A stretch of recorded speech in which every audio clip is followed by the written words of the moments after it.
ফের শহরে টাকার পাহাড়। নিউ টাউনের একটি ফ্ল্যাট থেকে উদ্ধার হলো 2 কোটিরও বেশি টাকা। সাইবার প্রতারণা মামলায় নিউ টাউনের একটি ফ্ল্যাটে তল্লাশি চালানো হয় এবং সেখান থেকে এই বিপুল পরিমাণ নগদ টাকা উদ্ধার। গ্রেফতার করা হয়েছে 7 জনকে। বিধাননগর পুলিশের সাইবার ক্রাইম, ডিটেকটিভ ডিপার্টমেন্ট এবং টেকনোসিটি থানার যৌথ অভিযান। উদ্ধার হয়েছে 2 কোটিরও বেশি টাকা, টাকা গোনার মেশিন, বাজেয়াপ্ত করা হয়েছে 4টি গাড়ি এবং একটি স্কুটারও। ফ্ল্যাট থেকেই আটক করা হয় এক মহিলা সহ 7 জনকে, পরে তাদের গ্রেফতার করা হয়। ওই ফ্ল্যাট ভাড়া নিয়ে চলতো হাওয়ালার কারবার, এমনটাই দাবি তদন্তকারী আধিকারিকদের। এখনো বহু জায়গায় বেআইনিভাবে টাকা জমা আছে, সংস্থাগুলো তদন্ত করছে, কাউকে ছাড়া হবে না। নিউ টাউনে টাকা উদ্ধারের ঘটনা নিয়ে হুঁশিয়ারি দিয়েছেন রাজ্যের মন্ত্রী দিলীপ ঘোষ। এর আগেও উদ্ধার হয়েছে, এখনো বহু জায়গায় কালেকশন চলছে অবৈধভাবে এবং বহু জায়গায় এইসব টাকা জমা আছে। এখানেই আছে আমার জানা আছে, গাড়ি করে পার করা হয় আস্তে আস্তে করে, শত শত কোটি টাকা আছে। তো সময় হবে যখন সংস্থাগুলো করছে, তারা খুঁজে বার করছে, বার হবে, কাউকে ছাড়া হবে। রাজ্য জুড়ে আইপিএস অফিসারদের রদবদল। 33 জন আইপিএস অফিসারের বদলি। এডিজি সিআইডি পদ থেকে সরানো হয়েছে সুপ্রতিম সরকারকে। আপনাদের জানিয়ে রাখবো, রাজ্য জুড়ে আইপিএস অফিসারদের রদবদল করা হয়েছে। 33 জন আইপিএস অফিসারের বদলি। এডিজি সিআইডি পদ থেকে সরানো হয়েছে সুপ্রতিম সরকারকে। এছাড়াও একাধিক রদবদল করা হয়েছে, যাদের মধ্যে রয়েছেন 33 জন আইপিএস অফিসার। রাজ্য জুড়েই হয়েছে অফিসারদের এই রদবদল।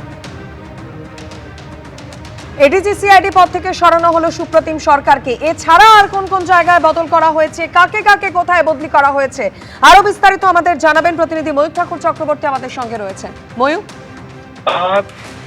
দেখো, সবচেয়ে সিনিয়র অফিসারদের মধ্যে সুপ্রতিম সরকার এই আইপিএস অফিসার এডিজি সিআইডি পদে ছিলেন। এডিজি সিআইডি অত্যন্ত গুরুত্বপূর্ণ একটা পোস্ট, যেটা রাজ্য পুলিশের গোয়েন্দা দপ্তর যে সিআইডি, তার চিফ হচ্ছেন এডিজি সিআইডি। যে নোটিফিকেশন আজকে দেখতে পাওয়া যাচ্ছে তাতে দেখা যাচ্ছে এডিজি সিআইডি পদ থেকে সরিয়ে দেওয়া হলো সুপ্রতিম সরকারকে। তবে এই পদে কাকে আনা হয়েছে সেটা এখনো পর্যন্ত নোটিফিকেশনে পরিষ্কার নয়। এর পাশাপাশি বিধাননগরের পুলিশ কমিশনার ছিলেন ত্রিপুরারি আথার। আমি আবার বলছি, বিধাননগর পুলিশ কমিশনার ছিলেন ত্রিপুরারি আথার, তাকেও সরিয়ে দেওয়া হয়েছে।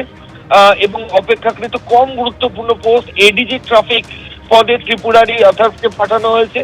বিধাননগরের নতুন পুলিশ কমিশনার হচ্ছেন অমিত কুমার রাঠোর। এর পাশাপাশি বেশ কয়েকটা জেলাতেও কিন্তু রদবদল হয়েছে, যার মধ্যে প্রতীক্ষা ঝাড়কারিয়া, এই মহিলা আইপিএস অফিসার দার্জিলিং এর পুলিশ সুপার ছিলেন, তাকে সেখান থেকে সরিয়ে দেওয়া হয়েছে। দার্জিলিং এর নতুন পুলিশ সুপার হচ্ছেন শ্রীকান্ত, জগন্নাথ রাও শ্রীকান্ত। এবং কোচবিহার, এই জেলারও পুলিশ সুপার চেঞ্জ হয়ে গেছে। কোচবিহারের নতুন পুলিশ সুপার হয়েছেন মনীষ যোশী। মোট 33 জন আইপিএস অফিসারের লিস্ট আমরা এই মুহূর্তে দেখতে পাচ্ছি। নবান্নের তরফ থেকে কিছুক্ষণ আগে এই নোটিফিকেশন করা হয়েছে, যাতে বেশ কয়েকটা জেলা রয়েছে, যেমন কোচবিহার উত্তরবঙ্গের এবং দার্জিলিং, এই জেলাগুলোর এসপি চেঞ্জ হলো। এবং তার পাশাপাশি দক্ষিণবঙ্গের বিধাননগর কমিশনারেট, তার পুলিশ কমিশনার চেঞ্জ হলো। এবং রাজ্য পুলিশের গোয়েন্দা দপ্তর যে সিআইডি, তার যিনি এডিজি ছিলেন সুপ্রতিম সরকার, তাকেও কিন্তু সরিয়ে দেওয়া হলো। ধন্যবাদ ময়ূক। রাজ্যে পুলিশের রদবদল, 33 জন আইপিএস অফিসারের বদলি। এডিজি সিআইডি পদ থেকে সরানো হয়েছে সুপ্রতিম সরকারকে, পাঠানো হয়েছে অপেক্ষাকৃত কম গুরুত্বপূর্ণ পদ এডিজি টেলিকমে। এর পাশাপাশি সরানো হয়েছে বিধাননগরের সিপি ত্রিপুরারি আথারকে, বিধাননগরের নতুন সিপি অমিত কুমার রাঠোর, কোচবিহারের নতুন এসপি মনীষ যোশী এবং দার্জিলিং এর নতুন এসপি জগন্নাথ রাও শ্রীকান্ত।